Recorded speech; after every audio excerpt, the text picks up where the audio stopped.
Greetings, family. This is another wonderful, infiltrating, agitating edition of We All Be Living History. This is the herd mentality zone. And I just want to talk about a couple things, maybe make it real quick. Uh, as we all know about the rap beef that was heard around the world. You heard me online and off. Talking about Kendrick Lamar versus Drake, Aubrey Graham. I call him James Brown, Kendrick Lamar, and I call Drake Elvis Presley. Prove me wrong. But I want to talk about this as well. There's a lot of strife and grief and a lot of stuff going on right now. And that question people ask, what would Jesus do? The question that some of these hip-hop heads and rappers need to ask, what would Tupac do? Y'all say y'all love Pac, y'all love his legacy of not only artistry and activism. What would Tupac be doing right now as the world turns? And so I'm about to say this. The person who, in my opinion, who won the rap beef, who had the last say, was none other than Macklemore.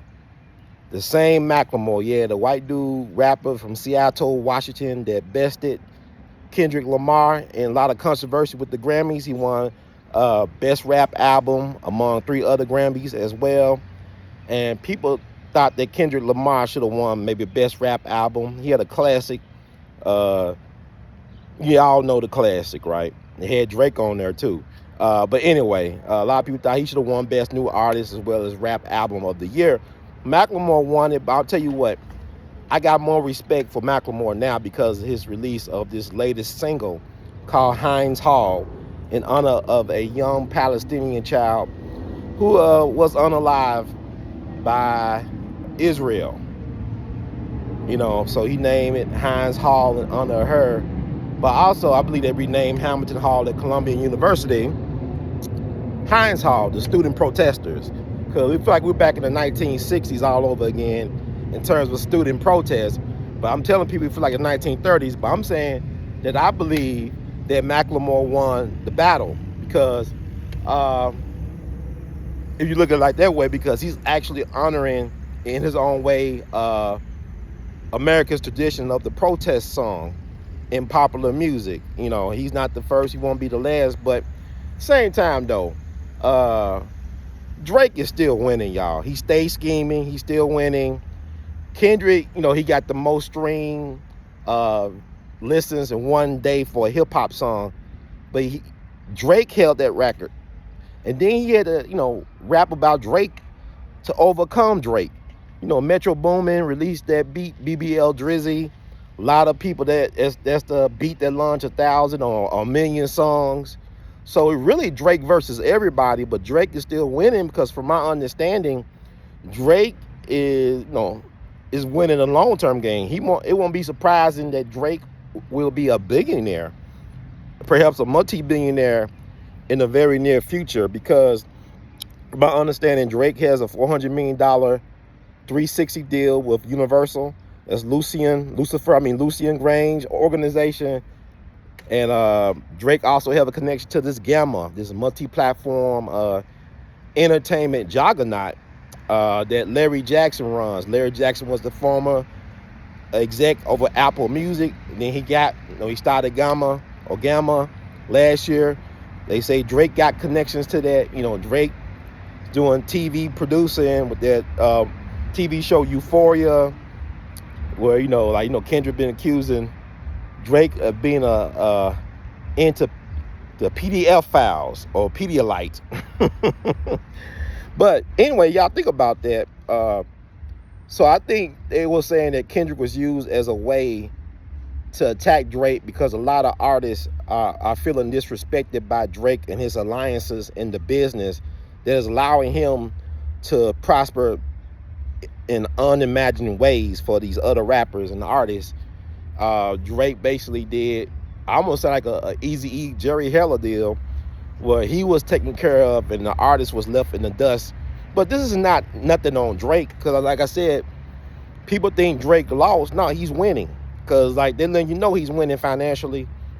His legacy is fine. He's gonna be all right. Drake is still gonna win. He's winning the war. You know, people won some battles against Drake, but he's winning the war, according to my sources that I checked out concerning him and his business deals. So with that said, we're losing as a people because, you know, no, we're not, because the music industry thing has been an interesting thing for black people. Like Kendrick Lamar and them are actually dealing with the same issues that Otis Redding, Sam Cooke, Michael Jackson, so many people came before, Prince. We still don't have control of our culture. We still don't have control of the product produced from our so-called culture. And that could be problematic because you got to look at the history of America. The U.S. Patent Office was created to deny black folks ownership of their intellectual property. That's why they created the U.S. Patent Office. You know, you think Eli Whitney, a privileged white man, invented the cotton gin? Get out of here. It was a black man that invented dry cleaning. I ain't talking about the Jeffersons either. But it's probably based on the fact that it was a black man that invented dry cleaning. Look it up. Take a look. It's all online. What I'm saying is, it's hard to build generational wealth when you're not in control of your intellectual property. And this has been a problem for black artists at the beginning of the music industry. You can have stories about Little Richard. You know, he got his publishing back from Michael Jackson, who was smart and savvy enough to buy the Beatles catalog that pissed off Paul McCartney. But also he had control. He had 50% control of the Sony catalog, the ATV, I believe, whatever they call it. But they had, you know, he had access to the recordings, or the masters, not only the Beatles, but also Elvis Presley, and I believe even Eminem. And his family was forced to sell his half of the catalog for under the market value. But no, they make you offers you can't refuse. They make you offers you can't refuse. See how it works. But what I'm saying is that we're losing out because there's so much stuff going on right now. You remember, like 2020 was about George Floyd, and 2024 is about what's going on in the world, the whole grand world. The people who love watermelons, like it's some people in the world that hate watermelon lovers, and I'm believe because it's just said we can't have no honest conversation because like it's weird.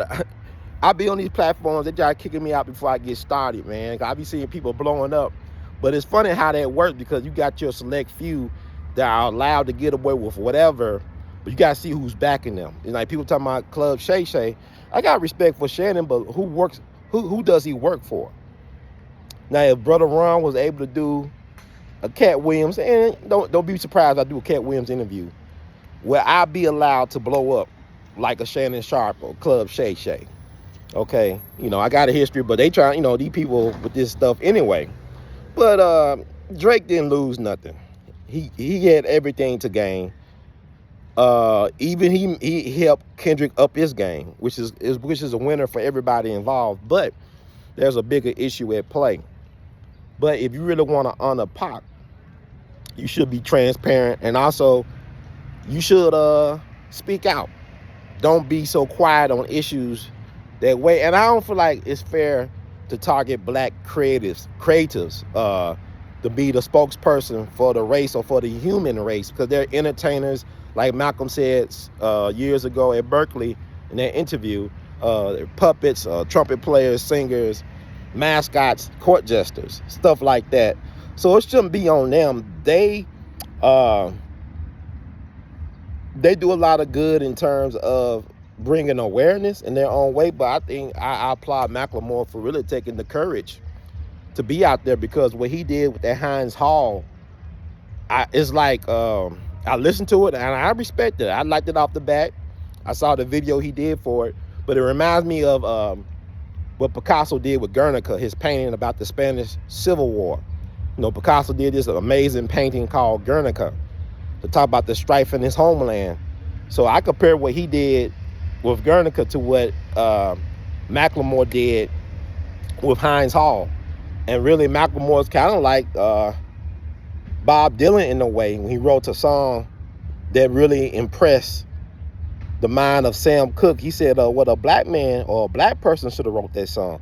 So it inspired Sam Cooke to write what? A change is going to come. So hopefully this will inspire Kendrick and even Drake to write their change going to come. See how it works? One love. Keep on producing and pushing. Peace.